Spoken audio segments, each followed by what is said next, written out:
오늘 주시는 말씀 히브리서 4장 14절로 16절 같이 봉독합니다.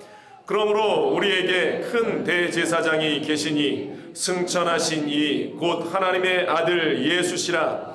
우리가 믿는 도리를 굳게 잡을지어다. 우리에게 있는 대제사장은 우리의 연약함을 동정하지 못하실 이가 아니요 모든 일에 우리와 똑같이 시험을 받으신 이로되 죄는 없으시니라. 그러므로 우리는 긍휼하심을 받고 때를 따라 돕는 은혜를 얻기 위하여 은혜의 보좌 앞에 담대히 나아갈 것이니라. 아멘. 앉으시면서 인사합니다. 주님의 이름으로 당신을 사랑하고 축복합니다. 자, 분들 인사 나누세요. 주님의 이름으로 여러분을 사랑하고 축복합니다. 하나님의 큰 은혜가 여러분들의 삶에 인생 속에 가정 속에 넘쳐나기를 간절히 축원을 드립니다. 함께 봉독하신 히브리서 4장 말씀을 중심으로 해서 때를 따라 돕는 은혜를 얻기 위하여 이와 같은 제목을 가지고 주시는 말씀을 함께 나누기를 원합니다. 같이 따라해 볼까요? 때를 따라 돕는 은혜를 얻기 위하여. 쉽게 말하면 그겁니다. 우리가 필요한 때에 또 하나님이 원하시는 그 때에 하나님이 주시는 그 은혜가 우리의 삶 가운데 넘쳐나기를 소망한다. 여러분들 그러한 소망을 가지고 살아가시고 계시죠? 이 필요한 때에 오늘날과 같은 이 정말로 힘든 이 시간들 속에 정말 우리가 찬양으로 고백했던 것처럼 은혜가 아니고서는 우리가 살 수 없지 않습니까? 정말로 하나님의 은혜가 아니고서는 살아갈 수 없다라는 사실을 매일매일 느끼면서 우리에게 하나님의 은혜가 필요합니다.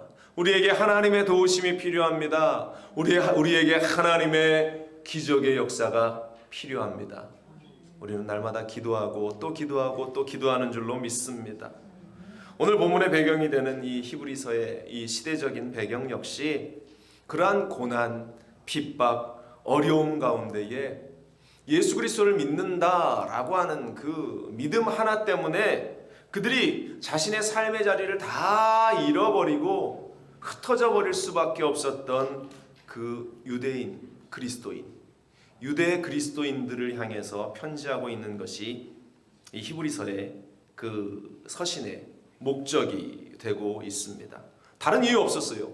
예수 믿는다는 한 가지 이유 때문에 자신들이 살아왔던 그 유대 공동체, 자신의 민족들 가운데에서 쫓겨나야 했고 예수 믿는다는 그 하나 이유 때문에 박해를 받아서 로마와 또 다른 자신들을 박해하는 세력들에 의해서 핍박받고 죽임을 당해야 했고 가진 모든 것들을 잃어버려야 하는 그 현실 속에 놓인 사람들에게 또 이 일이 언제 끝날지 요즘 우리가 코로나 때문에 벌써 만 2년이 지났습니다. 이 시간을 보내면서 언제 끝날까 하지만 곧 끝날 것을 우리는 알죠. 이것이 이제 얼마 지나지 않으면 뉴스를 통해서도 매체를 통해서도 다른 사람들이 이야기하는 여러 가지 것들을 통해서도 이제 곧 끝나겠구나. 제가 지난 주간에 여기부터 조금 남부 지역 오클라호마주에 출장을 잠깐 다녀왔는데 그곳에 갔더니 그 동네는 마스크를 아무도 안 써요. 저 혼자 이렇게 마스크를 쓰고 이렇게 다니면서 여기는 왜 이렇게 마스크를 다들 안 씁니까? 라고 했더니 여기는 그 부분에 있어서 좀 자유롭습니다 라고 하면서 오히려 코비드 걸린 사람들만 마스크를 쓰고 걸린 사람들이 스스로 조심해야지 왜 우리가 마스크 씁니까? 이런 반응을 보이면서 제가 깜짝 놀라면서 저 혼자 마스크를 열심히 쓰고 다녔는데 아마 거기 있는 사람들이 저를 좀 이상하게 쳐다보는 눈빛을 제가 느끼기도 했는데 언제 끝나게 될지 전혀 예측할 수 없는 그런 절망적인 상황이 이 히브리서의 배경 가운데에 등장하고 있는데 이러한 상황이라면 이러한 어려운 상황이라면 여러분들은 어떤 선택을 하시겠는가? 이런 어려운 상황이 이 유대 공동체 그리스도교 공동체 가운데에 펼쳐지니까 많은 사람들이 내가 이러한 상황에서 예수 믿을 바에는 내가 이렇게 고생하면서 내가 이런 걸 다 빼앗기면서 내가 예수 믿을 바에는 내가 예수 믿는 것 포기하겠다라고 하면서 과거의 모습으로, 예수 믿기 이전의 모습으로, 또 자신들이 속했던 유대교 가운데로 복귀하는 사람들이 많이 등장했다라는 것이죠. 그래서 히브리서 기자는 아니다, 그래서는 안 된다. 우리의 구원은 오직 예수님에게서 비롯되어지는 것이고, 예수님의 피를 믿고 성령님과 더불어서 하나님의 허락하신 은혜의 현장으로 달려 나아가야 한다라고 권면하고 있는 것입니다. 히브리서 1장 1절로 2절에 이러한 말씀이 있어요.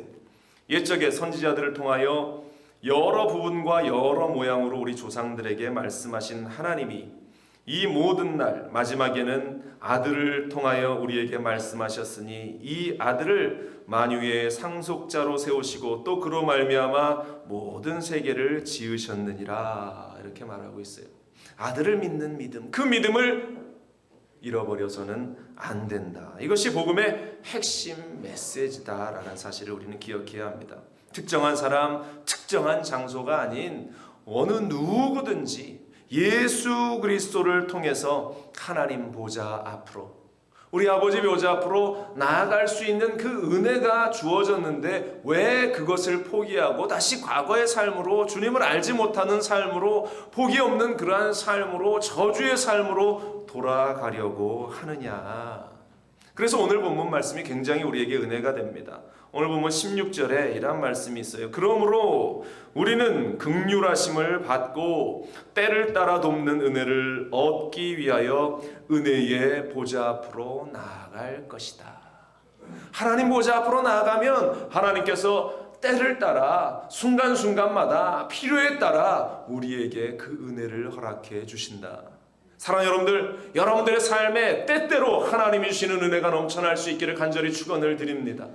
여러분들의 인생 가운데에 하나님이 복 주시고 은혜 주시는 그 놀라운 역사가 때를 따라 필요한 그때마다 넘쳐날 수 있기를 주님의 이름으로 간절히 축원을 드립니다.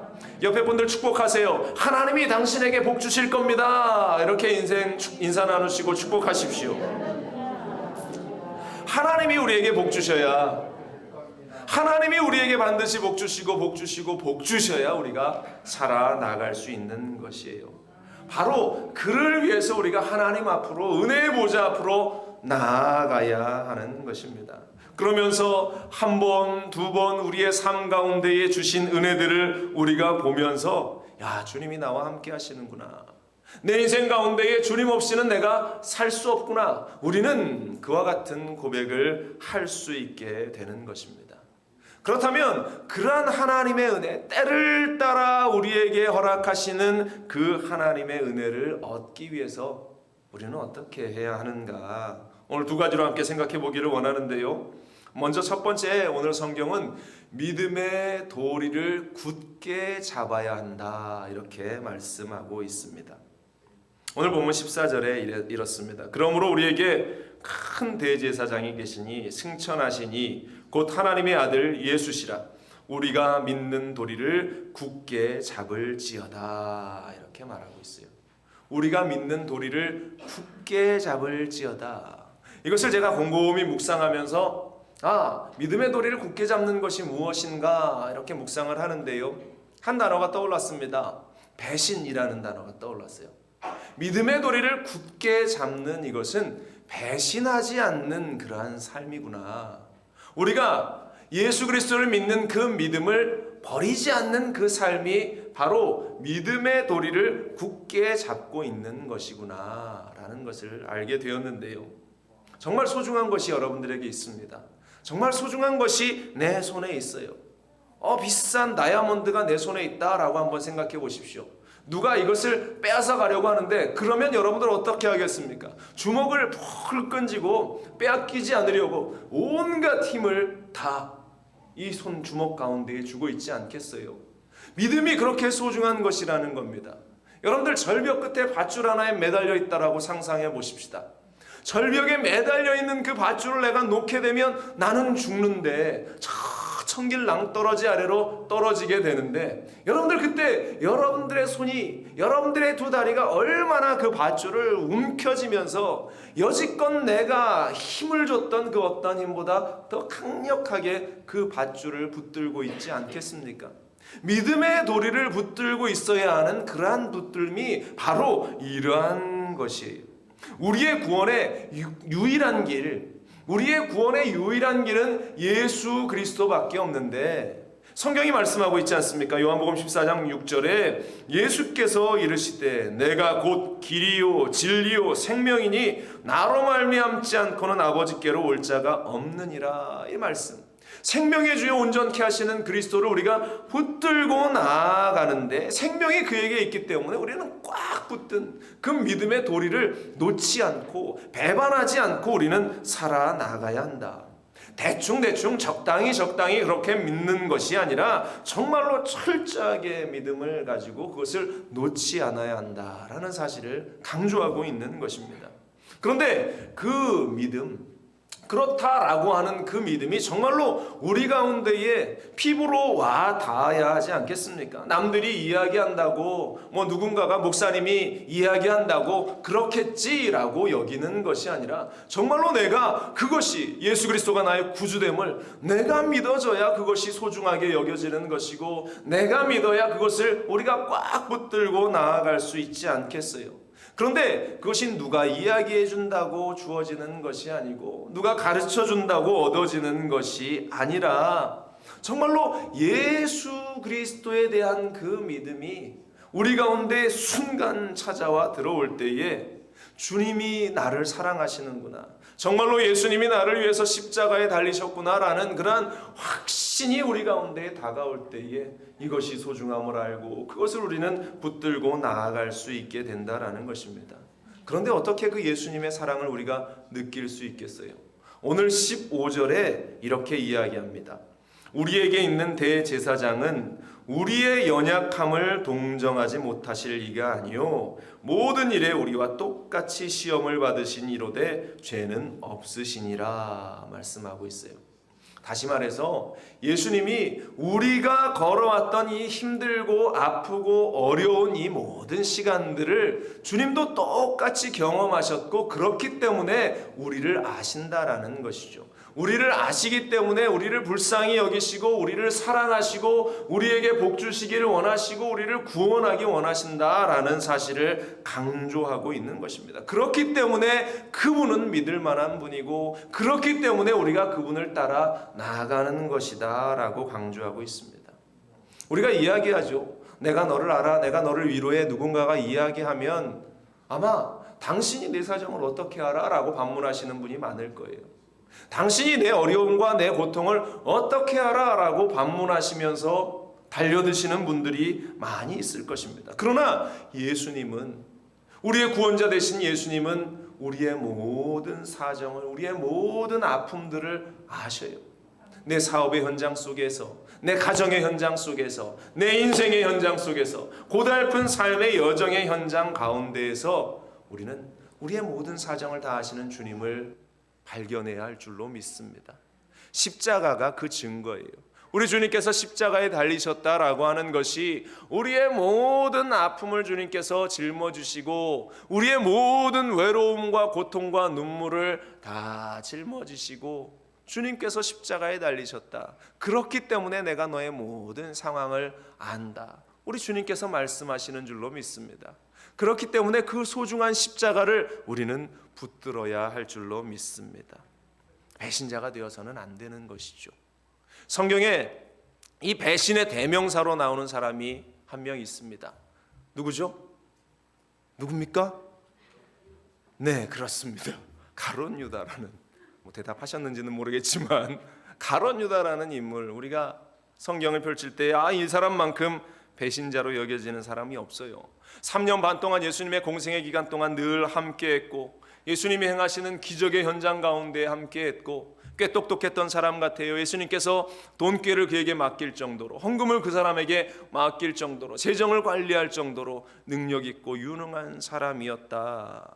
그런데 그의 기대는, 이 가룟 유다의 기대는 굉장히 세속적이었고 물질적인 것에 맞추어져 있었고 현실적인 것에 머물러 있었어요.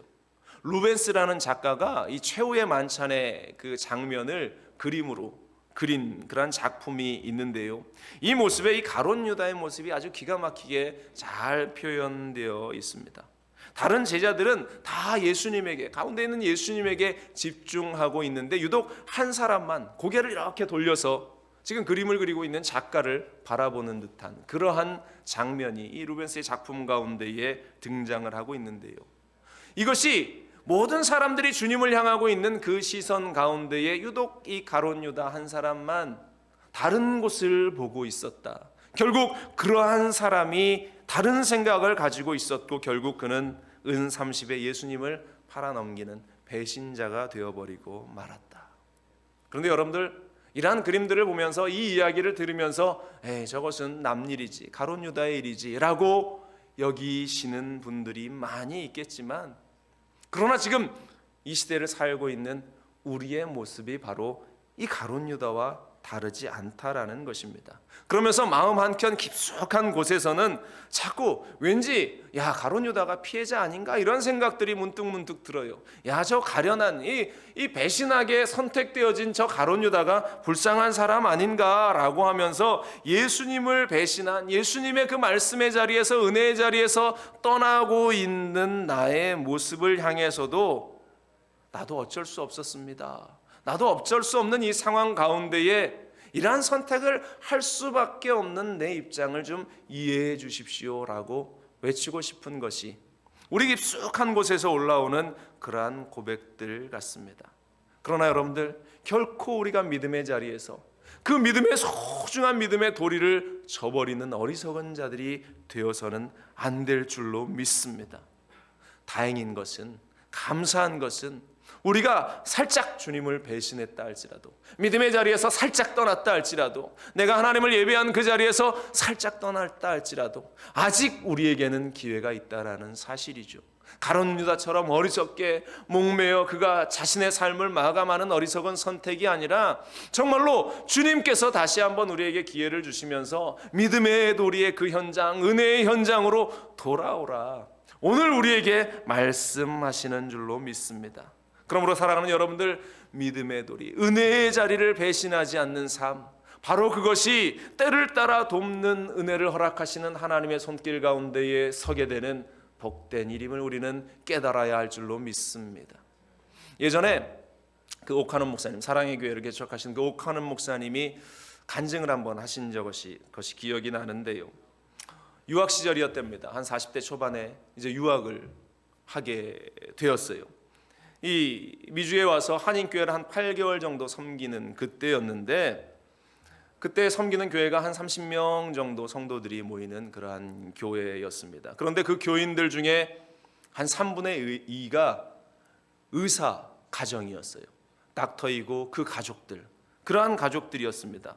알다시피 과거에 한국에서 그래도 똑똑하고 또 열심히 공부했던 분들이 이제 의사의 면허를 따고 또 미국으로 그들이 유학을 오면서 미국에서 자리 잡으면서 땀을 흘리고 수고하면서 그들이 미국 땅에 정착을 했어요. 여러분들도 잘 아실 겁니다. 주변에 그런 분들도 많이 있을 텐데요. 그들이 그곳에서 이제 성공하면서 한국인에 대해서 좋은 이미지를 심고 살아가는데, 이 교회도 그런 분들이 한 15가정 정도 그렇게 모여 있었습니다. 의사이다 보니까 얼마나 똑똑하고 또 유능하신 분들이 많이 모였겠어요. 그런데 어느 날 그 닥터 의사들 중에 한 분이 이제 새로 집을 사서 목사님과 그 성도들을 초청을 했답니다. 아마도 이 성도님이 좀 자랑하고 싶은, 내가 이렇게 성공했다라는 것을 보여주고 싶었던 모양이에요. 집을 갔더니 집도 아주 으리으리하게, 방도 여러 개고 차고도 널찍하고 뒷마당도 엄청나게 큰 대저택을 아마 이 닥터가 구입한 것 같아요. 그러면서 지하부터 위층까지 쫙 소개를 하는데, 지하에는 오디오 시스템이 쫙 갖춰져 있고, 또 한쪽 벽면에는 이분이 뭐 마시는지 어쩌는지 모르겠지만 교회 안수 집사님이었는데 양주병들이 쫙 진열이 되어 있으면서 이것을 이분이 마실까 목사님이 생각을 하면서 방을 구경하고 다녔다라고 말씀을 하셔요. 방마다 얼마나 잘 해놨든지 그 집을 보고 돌아와서 이 오카노 목사님이 시험에 든 거예요. 이 닥터가 자기하고 비슷한 나이 또래인데 이 닥터는 이렇게 의리의리한 집에 좋은 집에 사는데 또 그것을 내심 자랑하듯 자기와 성도들에게 보이는데 자신의 신세는 유학생 신분으로 와서 가족들도 데려오지 못하고 돈이 없으니까 홀로 미국에 유학 가서 어렵게 생활하고 있는데 그렇게 자기 앞에서 자랑하는 이 모습을 보면서 마음에 서운함도 들고 하나님을 향해서 원망하는 그 마음도 들었다라고 그렇게 이야기를 하셔요. 아무튼 그렇게 해서 그런 시간들을 보내면서 한국에 돌아와서 목회를 하시면서 크게 성공을 하셨죠. 한 20년쯤 지난 그 시간쯤에 미국에서 하루는 전화를 받았다고 합니다. 그 전화통에서 들려오는 소리가 목사님 그때 있었던 그 아무개 안수 집사 있지 않습니까?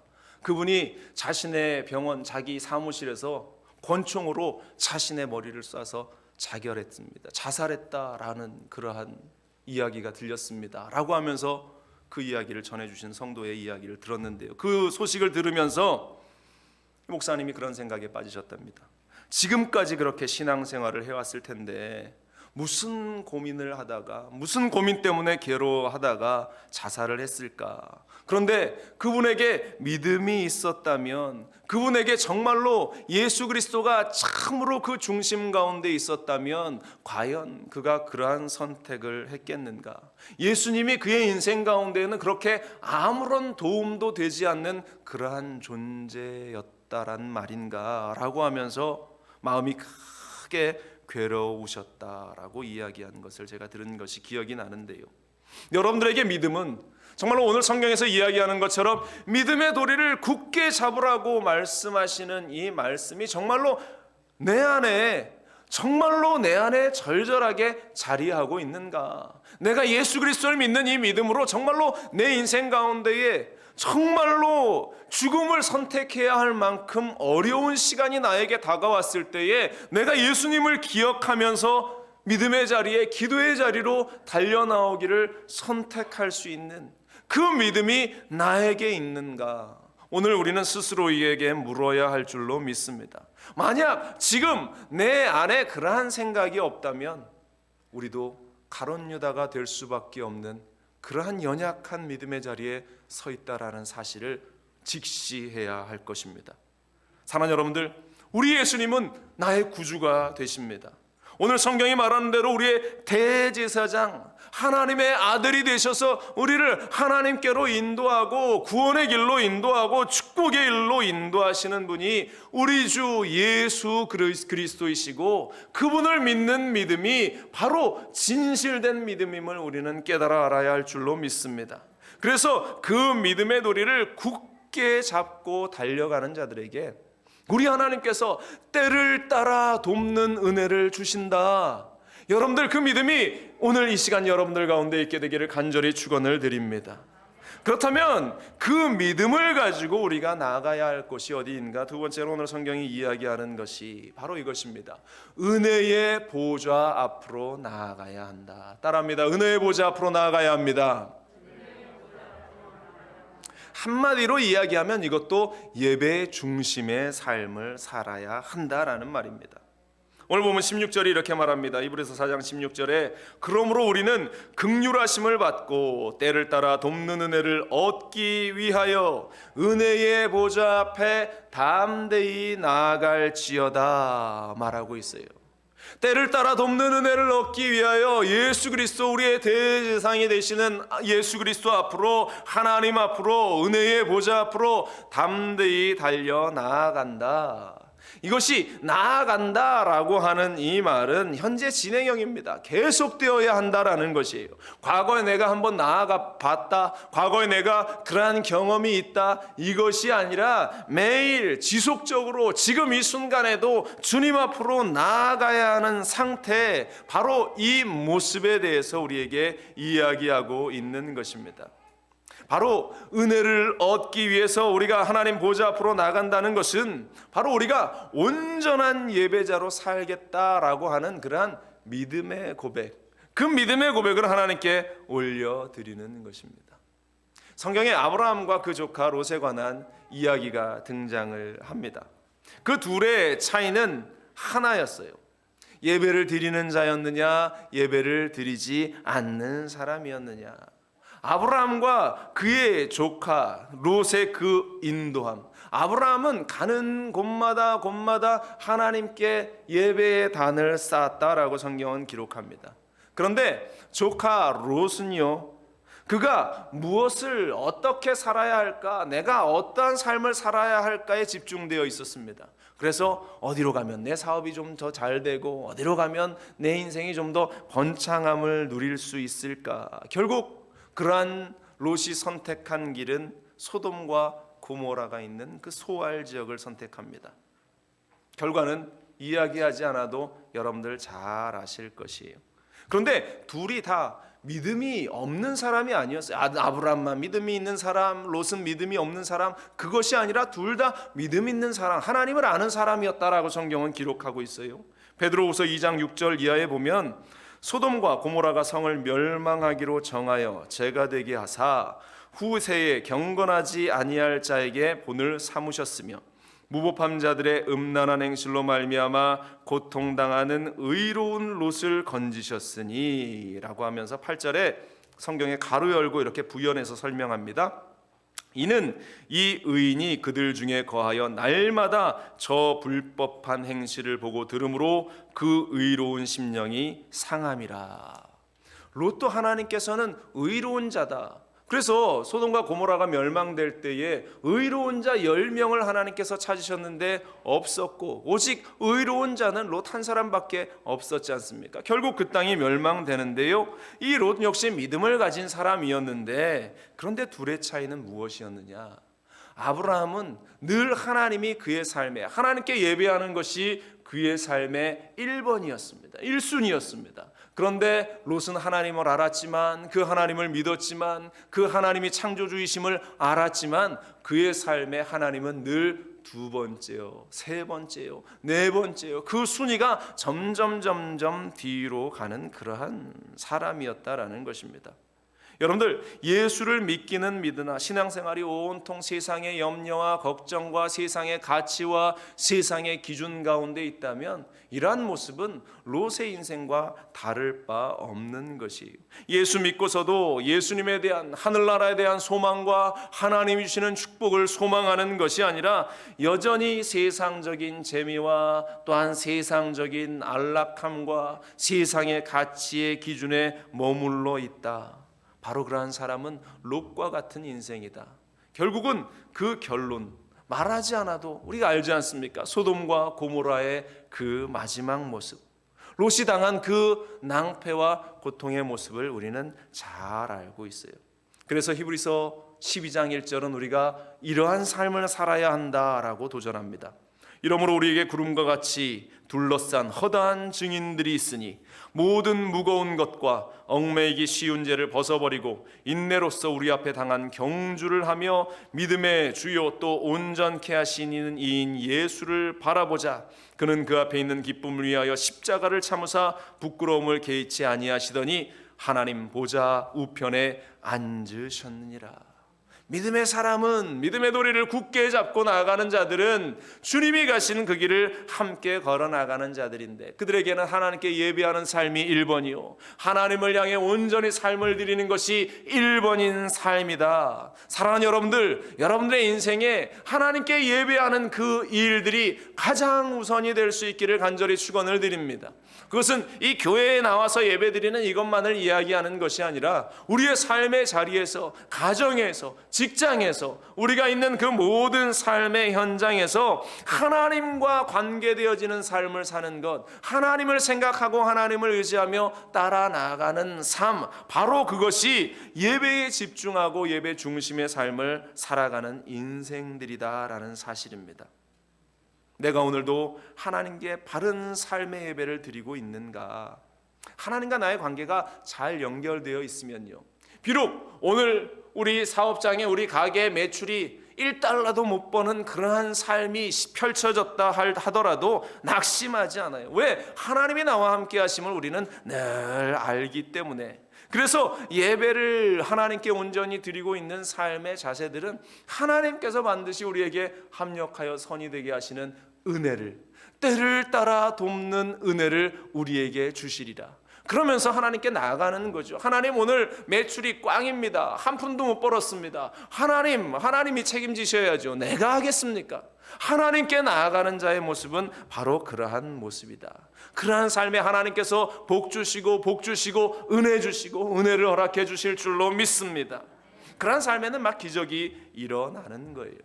제가 청년부를 담당해서 사역하던 시절에 한 청년이 금요 성령대마개를 마치고 저한테 막 흥분해서 달려 들어오는 겁니다. 목사님, 제가 오늘 성령대마개 때 목사님이 안수해 주시는데 성령을 받았습니다. 지금 우리 코로나 때문에 이제 금요기도회 때 안수기도 못하지만 코로나가 끝나면 같이 안수하고 기도할 텐데 내가 성령님을 받았어요. 성령의 불이 막 떨어져가지고 제가 방언도 말하고 지금 이 하나님이 주시는 감격과 은혜를 어떻게 할지 모르겠습니다 라고 하면서 흥분하면서 저게 달려오는 거예요.